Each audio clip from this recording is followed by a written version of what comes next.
Hello and welcome on 360 Sport on Trust TV. I am Adeni Ajishafe. We just have to look at those stories trending in the world of sport, starting from the Nationwide League One, where the format has been released for the promotion and also relegation of clubs that will be participating in the NLO. Nationwide League One has been at least one of the best leagues in Nigeria because a lot of raw talents are discovered in this particular league. A lot of clubs participate, in fact, more than over 150 clubs participate in this particular league. We have Division 1, 2, 3, and now things are changing. The NLO Secretariat actually released the Secretariat's decision concerning promotions and also relegation. Let's look at that particular statement coming from the Nationwide League One. Nationwide League One board approved that at the end of the season, promotion and relegation will be as follows. From Division 1, 8 teams will be promoted to Nigeria National League NNL, while 8 teams will be relegated to Division 2. That any promoted team to the Nigerian National League NNL that sells off its slot shall not be allowed to return to NLO with the same name. Let's pause it there. Now, let's take it one by one from Ijide Olushola. Good to have you once again. Let's talk about this. Looking at Nationwide League One releasing this. That number 2 is what actually interests me most because of the way teams sell off sell off slots. It's a constant thing that happens in the NLO where they sell off that slot to highest bidder, and so it's just normal that if let's say Trust TV now as a football team, so if you sell your slot to probably at another TV station, you cannot still retain that same Trust name. You have to use another name and everything, but can still be the same players. So it's just it's a normal occurrence within the NLO. People come private, they're mostly owned by private owners, so they come sell their slots. It cannot no longer run the. But I think it's a fair one that you should not return to the NLO with the same name. It's more or less like a rebranding. Good one, and I have with me David Oku, looking at this particular scenario where easily a lot of people just go there because of the business. Yeah, it's good to make money in sport, it's very lucrative, but do it with sense of belonging by making sure everything is done with procedures that has been laid down for such events. Yeah, thank you for having me. Good evening. Yes, I'm thinking so. Even if you're going to buy off or something, you need to change the name, you understand, because the compromise is there already. So far it's done well, so far it's done, it's agreed, everything is agreed, the name needs to change. But sometimes you know that some people must have done registrations with a particular name they don't want to touch. Maybe they've had it in their dreams that they want it to be a trademark or something. Who knows? If you want to change David Oku now, no, come on. So that disturbs a little bit. Okay, we've been looking at the promotion and relegation format from the Nationwide League One, the third tier of Nigerian Football League. Let's go back to that particular statement coming from them where we rolled out about that any team promoted to NNL that sell off its slot shall not be allowed to return to NLO with the same name. Well, 8 teams will be promoted to the NNL, while 8 teams will be relegated to Division 1 in the same Nationwide League One. As for Division 2, 16 teams will be promoted to Division 1, while same number of teams, that is 16, will be relegated from Division 2 to State League. Any team that is relegated from Division 1 to 2 can only retain a minimum of 10 players that are above 19 years in their teams, while in the State League, only 16 teams will be promoted to NLO, that is Nationwide League 1, Division 2 League. Well, looking at this, that number 4, anything that is relegated from Division 1 to 2 can only retain 10 players. And those players that are above 19 years in their team, only 10 of them, because they want to make sure they have more youthful players. Yes, I think that's the right thing because NLO is more like their third division. It's from there you get players that will go to NLL and of course probably they get to MPFL. So you need to. We don't need 30-year-old men in NLO or 25-year-old old players. So we need young players in that team that of course that will grow gradually, get experience. And if luckily they get to the top flight football. So having 10 players remaining is just to build up. It's just not so it will not crumble the fabrics of the team. So at least the core component of the team still remains. I think that's a very fair rules and very fair rules and regulations for them to ensure that NLO does not just become Oshodi Market kind of football. I think you stay in Lagos for so many years. I don't know what he means. The people at Oshodi wouldn't Seriously. be happy about For you it. to drag Oshodi Market inside. You have to know, ensure that everything is Oshodi done. Market is always very rowdy, so it doesn't want NLO to be rowdy. Yes, you have to know, streamline how everything is done. What a way to analyze. Let's have you, David. Yes, I'm thinking so too. I'm thinking it should be properly scrutinized. You know, the age we're talking about, it should be scrutinized. If they're saying players under age 19, then let it be so. We shouldn't see players of 30 years of age like he has mentioned there. I don't want to see such. If we are talking about youthful players in divisions like this, and let it be properly scrutinized and let it be at that age. Well, let's just make sure we do the right thing, looking at the fact that NLO, Nationwide League One, are trying to do everything possible to control the way they run football activities in that Nationwide League One. Good one there. Let's still go back to the rules and regulation coming from the NLO. Now, the board also approved the promotion to Division 1, all second best position teams. It just concluded 2022 Division 2 League.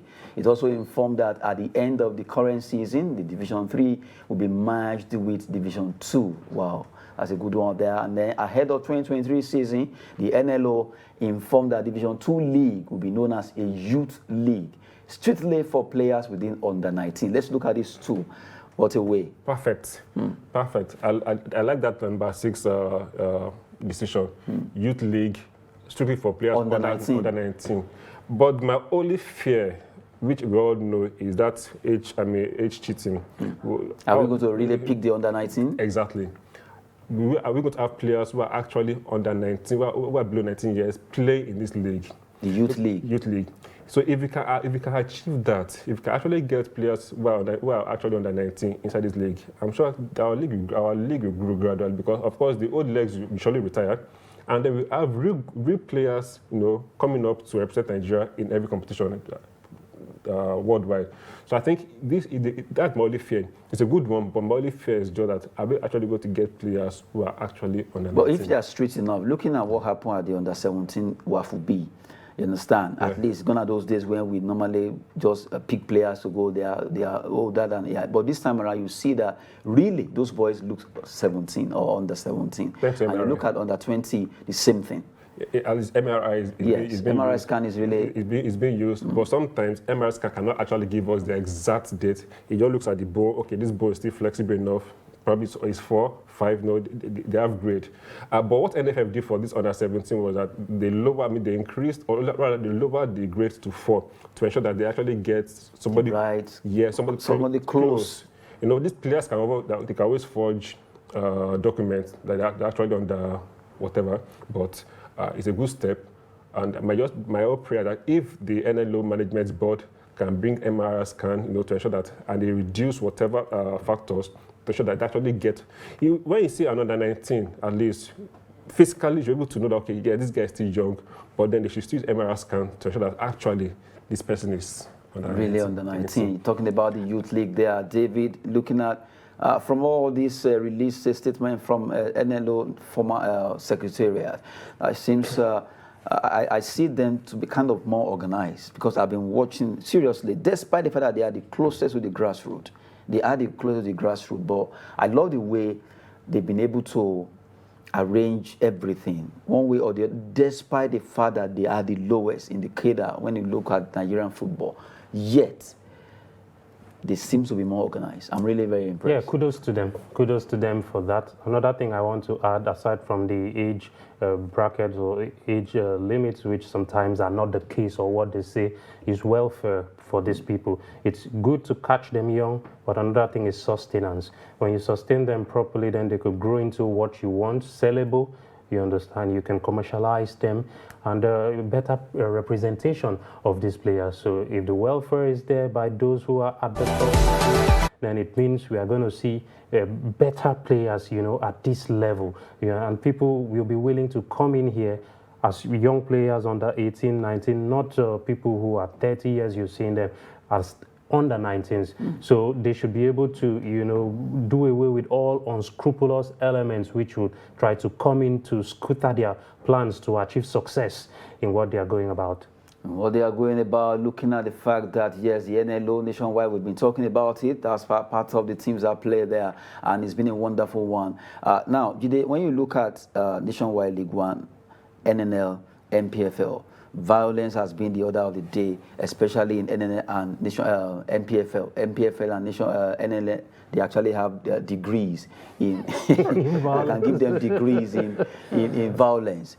And a lot of people are concerned that, well, what can we do? It's getting so incessant, so common these days. No, it's just unfortunate that, like we said earlier in the morning, that our violence is really this beautiful game. You know, seeing club chairmen, seeing players, seeing fans, you know, encroaching, beating up referees, fighting. You know, it's killing the beauty of the game. You know, and people will be scared to go to stadiums because you don't know what will happen next. Where fans will just you have to run for your dear life.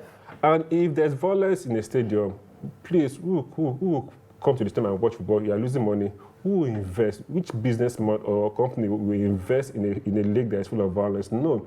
And you need money to run this league. You need to commercialize this league. Let's look at foreign leagues now. Europe, Premiership, Spain. You don't see violence there. And even if there's going to be, it's still being curtailed easily. And you see big brands pumping in money into these leagues. You know, they fight over each other to sponsor the league. But here in Nigeria, they are begging because nobody wants to invest. So then there's a need to ensure that there are punitive measures. Me, personally, if I'm at the end of affairs, I'll be I'll be like a detector. Once you are found, you know, wanting, straight up, you are suspended for life, no mercy, or ban the club. Like Kano Pillars now, I don't know why they give them suspended 3 points. Take away 21 points. Let them go to relegation. Fine, let them start again. Then they will go back to the grassroots and talk to the fans. Please, can you see what people have led us to? You know, not how much is 1 million naira. They will just pay off and everything is fine. Suspend them or demote them. Then everybody will be fine. Any actor, anybody found one thing at all. Ban for life. If you can ban a coach for or whoever for bribery, you give them 10 years suspension. So why can't you do the same to officials who are involved in violence? If you are not banned for life, give them 5 years suspension or 10 years suspension. Wow. Something drastic has to be done because if you keep pampering them, okay, so after all, after 3 games or 10 games, I'll be back again. The same issue. They will still come back. It's still happen. But if you use some people as scapegoats, every person you sit up, I know, I cannot follow this man. I cannot be like this. Why would a player, okay, let's look some years back where Rabiu Ali for Kano Pillars triggered violence in the club. He was given 10 game suspension, but he did not even finish 10 games. They begged LMC, he came back. When they saw that they were losing their games, probably he had gone 5 games out. They suspended the remaining suspension. Why would you do that? If you are giving suspension, let it be the last. Let it be complete. Not that okay, yeah, he's remorseful. He has changed. He's begging. No, because anybody will come again and beg. You bring them back again. The same thing still happens. And again, we don't have a database of fans in Nigeria. That's just our problem. If clubs have database of fans, if they say okay, this guy is the one that's involved, you will not enter the stadium, but unfortunately you don't have database. So fans are actually the main problem as well too. Okay, David, looking at your shared shown violence, and violence has been the order of the day in our league. Yeah, violence has always been there outside even sports, you know, in our daily lives and everything. Yes, shown violence written on my shirt is actually an initiative to promote peace through dialogue using the media and youth mobilization. You know, it's always nice to see people going about their business in a loving, peaceful way. And when things do not go your way, you do not need to resort to violence. I think in this year alone, we've had cases of violence left, right, and center. Even in Abuja here at the stadium, the unfortunate incident during the Nigeria-Ghana game, what could have triggered such. There's always a solution for something. And there's a saying that, yes, smart, but you try to solve things, but a wise person avoids it totally. Judah said one of those is a database, but where do we get that in Nigeria? You understand? I don't need to talk about those. I don't need to talk about those things. I don't need to, don't let me go into all of those. But now we can do sensitization. How is there any proper sensitization for shun violence or discouragement of violence in the LMC framework, which they do for teams? That's education for players, fans. Is there any fan connection, with the team? How many of the fans put on their club's jersey, they rep their jersey, come to stadium? They need to look at all of those and try to see how they can improve in marketing the league well. And discouragement of violence is one of those. And then again, if there is adequate security at match venues, surrounding fans, we will not resort to violence. Fans know their limits, especially what happened in Abuja during Nigeria-Ghana. You see the barricades around in club sites. There is always security operatives facing the crowd. Immediately the fans see that, they know that if they want to try to come onto the field of play, and it's going to be a war between, they do not want that, because someone who's trying to cause violence to or is also thinking, come on, I need to escape because I need to be alive. So if there's security, that doesn't happen. It doesn't happen. So we need to discourage this at all costs, at all forms. All forms of violence need to be discouraged, and that can only happen with proper education, proper sensitization. I was surprised that the committee that was put in charge by the Ministry of Youth and Sports Development to, investigate what happened at the stadium in Abuja during Nigeria-Ghana came up with a solution, but sensitization was not part of those. It wasn't part of those. I think one of those were, don't bring in cans or water cans into the stadium. What are we talking about? Water cans. Yes, don't bring that into the stadium, but something happens. Do the fans know that this will hurt? This will cost a lot to repair?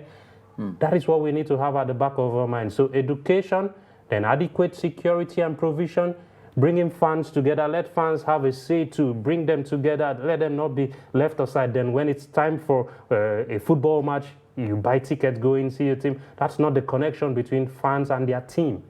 We need to do better. We just have to at least talk about our football. It's really getting so painful to see crises here and there, violence almost week in, week out, especially in the Nigerian National League and also in the NPFL. Something must be done, according to David and GD, that we just have to sensitize our players, the fans, and also the supporters to make things go well in Nigerian football. Now, we're still talking football, but this time around we move in continental, talking about CAF. Afcon 2023 will be coming up in Côte d'Ivoire, but from the way it is, CAF are considering, they are pondering on postponing the event from the normal June, July. Well, from the way it is right now, due to rain, torrential rains falling in Côte d'Ivoire, and they are considering the time of that particular time of next year, because if they leave it that way, it could affect performance of this player, also the event. But from the way it is, they don't want to take it back to January, February, because World Cup will be ending by December 2022, and it will not be good to just start Afcon immediately. So they are looking at maybe 2024, January, June, July, or rather January, February 2024, but they are still considering, it's not certain yet.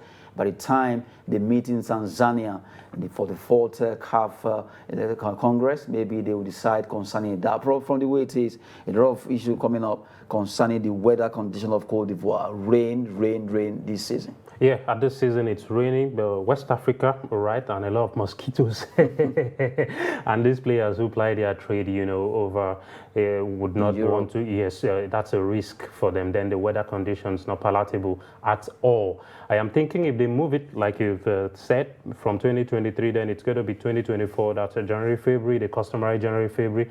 But again, there's something they can do. If they still want to hold it in June, July, then it should be, I'm suggesting that North Africa should be looked, and none other than Morocco. Because of their weather, right? Yes. But what happens to Côte d'Ivoire, who they were supposed to be the one to host, and now you take it away from them because of weather, which you can only change. You can change the timing. If you take it to Morocco now, they will feel, okay, what about the time that Morocco is hot? Why don't you bring it down to They West can host Africa? the next one.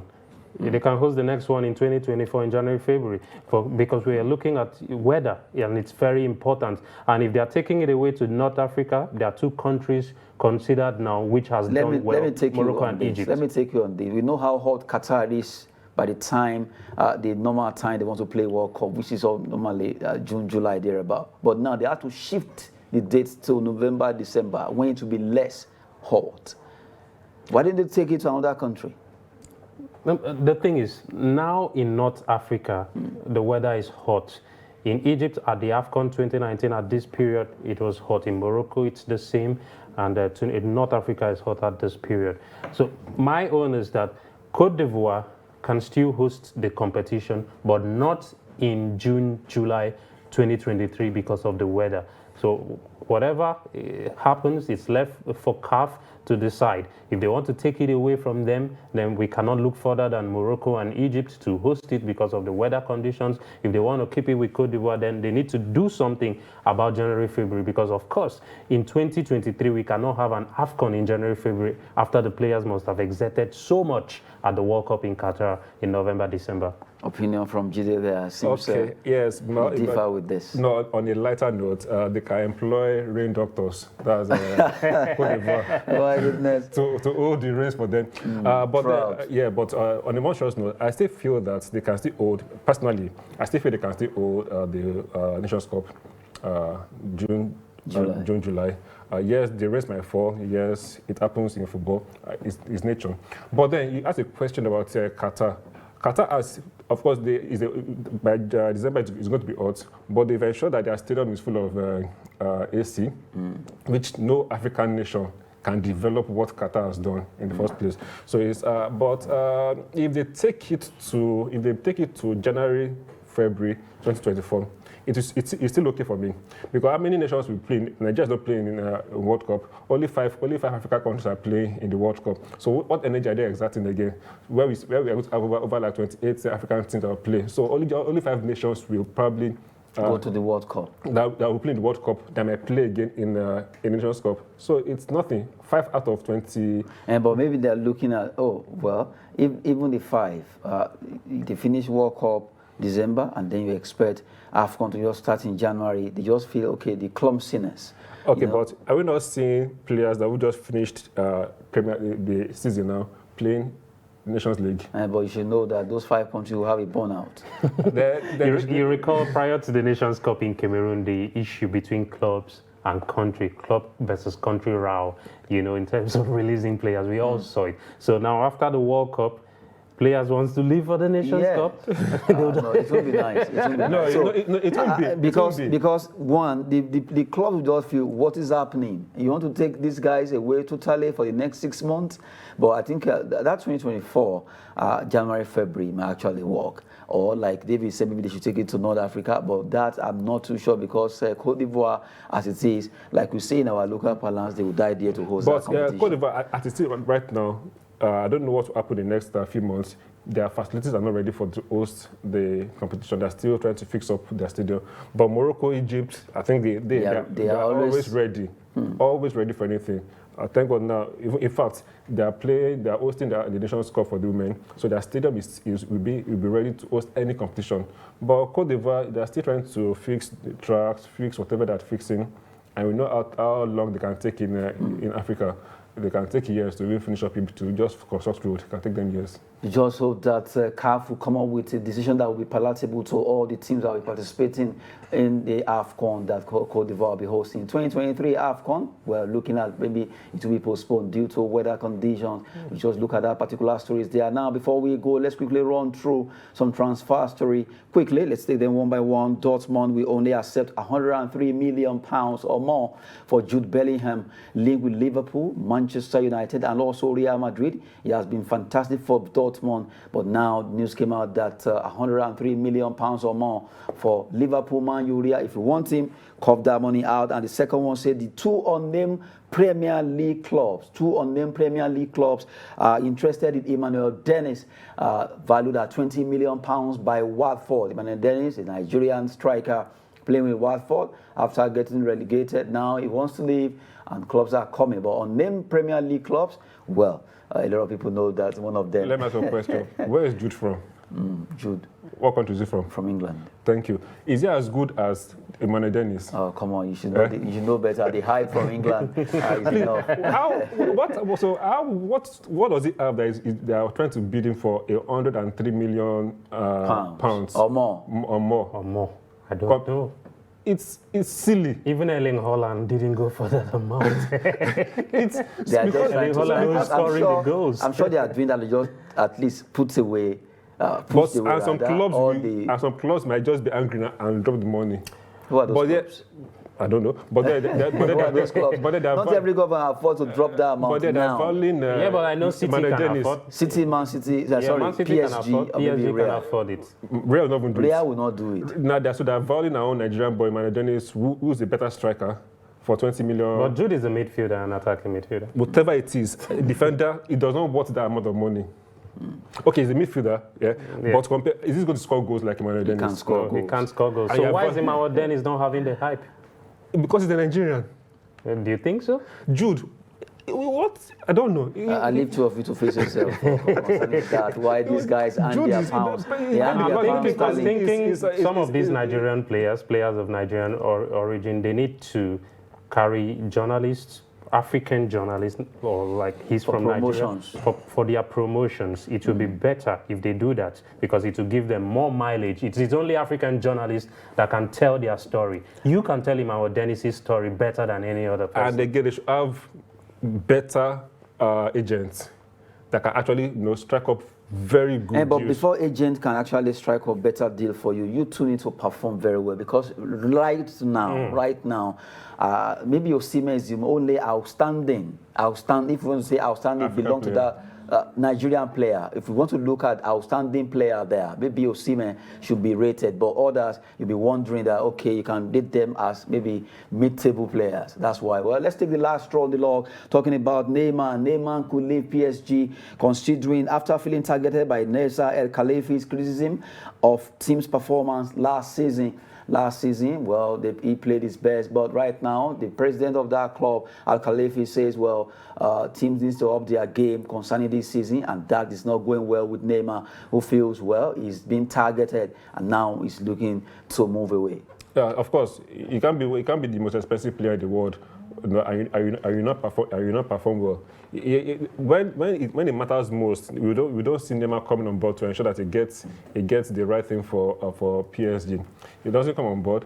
It's either he gets injured or something happens to him at the critical stage. So they cannot invest so much money on you, paying you good money, and you come to the pitch, be showboating. No, they want goals. PSG, their main target right now is to win the Champions League. They've won everything in the French league. They want to win the Champions League, and they can't have Messi, Mbappe, and Neymar. I cannot win Champions League. Yeah, sometimes we take criticism on the chin. I think Neymar, whatever happens, will remain at PSG, except the club coming will pay good money. You know how much PSG paid Barcelona for him? So I think he can have a good season with Mbappe and Messi. Having succeeded to keep Mbappe in the club is a good chance for Neymar. Well, let's see if any club can actually cough that huge amount of money out for Neymar, the Brazilian. That will be it on 360 Sport on Trust TV. A wonderful time with David Oku and Jide Olushola. Thank you very much, gentlemen. Yeah, thank you for having me. Yeah, thanks for having me. I am Adeni Ajishafe. Thanks for watching.